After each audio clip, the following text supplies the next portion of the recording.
Imagine for a moment you're playing a video game about this series. You are creating a character to be placed in ancient Athens and you get to your class selection.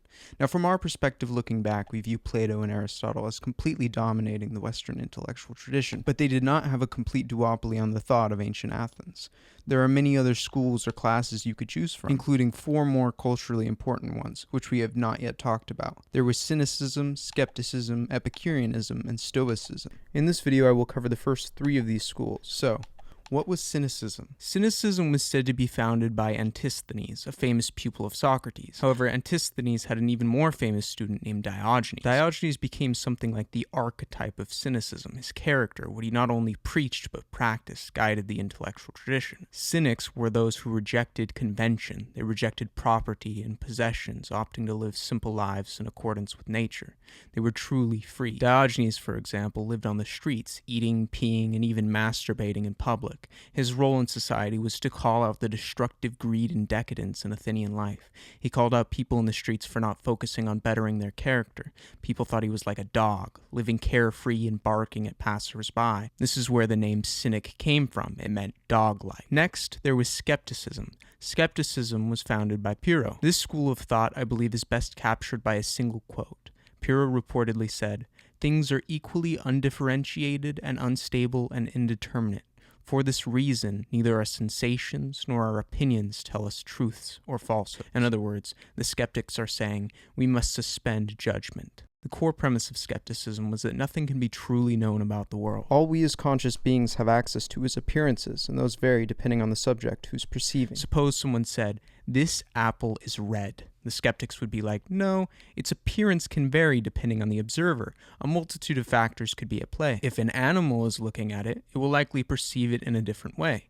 If a colorblind person is looking at it, he will view it in a different way. There is nothing you can say absolutely about the appearance of this apple. You may say it is sweet, but to a sick man, it will taste sour. You may say it is small, but to someone who has only seen tiny apples, it is huge. On and on the skeptics would go, listing reasons why the appearance of something would vary depending on the subject perceiving it. Nothing can be asserted about this apple with absolute certainty. Pyrrho attempted to practice what he preached and took the principle of suspending judgment to the extreme. He was apparently completely indifferent to everything. When on a voyage, the crew were disconcerted by a storm. He himself remained calm and confident, pointing to a little pig on board that went on eating, and told them that that was the imperturbable state that a wise man should maintain. Finally, we have Epicureanism. Epicureanism and Stoicism were probably the 2 more influential of these 4 classes, so to speak. Epicureanism was founded by a man named Epicurus. Epicurus was born in Samos in 341 BC, though he was actually an Athenian colonist. Athenians were given parcels of land in Samos. He moved to Athens when he was about 18, but would continue moving around throughout his life. He was tutored by a follower of Democritus. Accordingly, he became an atomic materialist. He believed everything was made up of indivisible material particles, so small they are imperceptible. In other words, he believed matter was composed of indivisible atoms that were eternal. Everything was created of atoms and the void. This was the fabric of reality that does not change throughout time, the basis of being. Epicurus believed the Parmenidean idea that something can't come out of nothing. But if you remember, the problem with Parmenides is that his followers denied the existence of change entirely. The atomic theory is important because it explains why change is possible. Change is the rearrangement and movement of atoms. Things aren't coming into being or passing away. Things are just changing, restructuring. A certain structure may break apart, ceasing to exist in that form, but its material components never cease to exist. Something can't come out of nothing. Epicurus points out some naturalistic phenomena to further demonstrate this point. A chicken doesn't spontaneously give birth to a donkey, nor do donkeys emerge randomly from the earth. No, a chicken comes from a chicken. There is an observable regularity to generation. It is a principle consistent throughout nature, and material things can't turn into nothing, or else over time everything would cease to exist. Inevitably, nothing would be, considering time has gone on for an infinite past. Epicurus also postulated that atoms didn't always move in a deterministic linear path.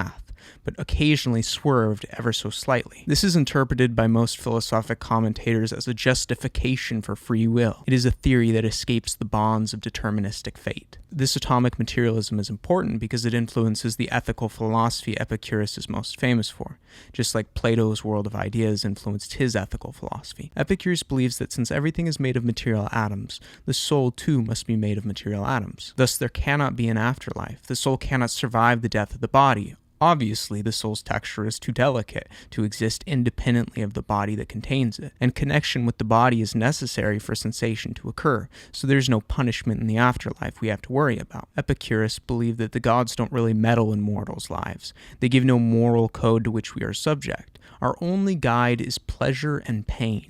Pleasure and pain are the direct sources of our concept of good and bad. These are not abstract ideas, but are intimately tied to our biological principles. We are by nature attracted to one and repelled by the other. Our rational desire is to maximize pleasure and minimize suffering. In many letters, Epicurus is portrayed as mean, stupid, and gluttonous. He reportedly called Plato's followers flatterers of Dionysus, Plato golden, Aristotle a spendthrift, Protagoras a porter rather than a philosopher, and later he again called him a scribe of Democritus. Heraclitus he called the agitator, and he called Pyrrho ignorant and uneducated. And worst of all, he called sweet little Nausiphanes a jellyfish, illiterate, and a whore.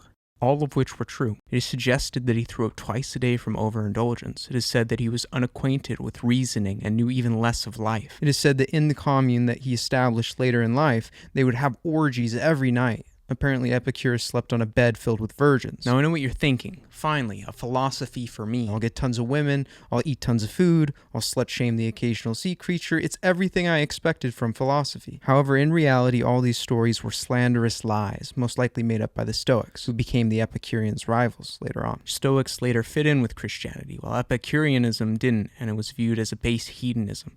Naturally, disdain and condemnation for this movement arose. In truth, Epicurus was a tame man. He was friendly with everyone. He wrote pleasant letters to little kids. Now, that's a little suspect since it's ancient Greece, but according to Bertrand Russell, they were wholesome. His philosophy wasn't about indulging in carnal pleasures at all. No, he recognized that many immediate pleasures bring future pain. The true path of this philosophy was to have a complete understanding of pleasure in order to pursue it rationally, in order to live the best life possible. So that is what he dedicates most of his philosophy to doing. We must understand physical pain so that we can avoid it. Most people already do that, but we must also avoid mental discomfort like fear. A lot of people have death anxiety. Epicurus says that we must understand that this is illogical in order to avoid it. Death should be nothing to us, because while we are alive, we are not dead, and when we are dead, we no longer exist, so it doesn't matter. There's nothing good about fearing being dead, since it's something we will never experience. What we will experience is the discomfort of that fear. In pleasure, too, there are different types. There is natural and necessary pleasures, natural and unnecessary pleasures, and empty pleasures. Natural and necessary pleasures are those derived from our internal reward system after satiating necessary desires for our survival and well-being, such as hunger and thirst. Natural but unnecessary pleasures are those derived from things like pleasant smells or tastes, things like sex, that are natural but unnecessary to our survival. Empty pleasures are pleasures that do not determine our survival or well-being, such as fame or fortune, desires that are insatiable and socially conditioned. We should pursue the first type of pleasure and be open to the second, but avoid pursuing the third entirely. Living a good life requires an understanding of desire and the development of self-discipline. It comes from being able to distinguish between what is truly natural and satiable and what are empty desires. Epicureans, in effect, were content with the simple life, avoiding that which was superfluous. Life is about achieving tranquility and freedom from fear and avoiding pain.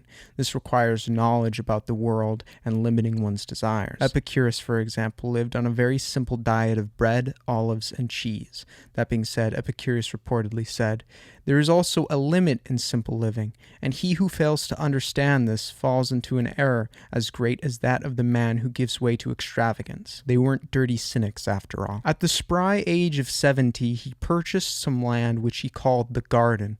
It was a school, but perhaps more importantly, it was a commune. There he and a group of friends lived communally. Epicurus valued friendship above romantic relations because romantic relations give way to all manner of complications. He reportedly said, "Of all the things which wisdom has contrived, which contribute to a blessed life, none is more important, more fruitful than friendship." So he and his friends lived simple lives together. This experiment was so successful, tons of other Epicurean communes began to spring up across the Mediterranean world. These persisted until the early Christian church put an end to them, converting many of these communes into monasteries. It is said that Epicurus had kidney stones, so he got into a bronze bathtub, drank some wine, said to his friends, "Remember my doctrine," and died. Thus our philosopher came to an end. Thank you guys for watching.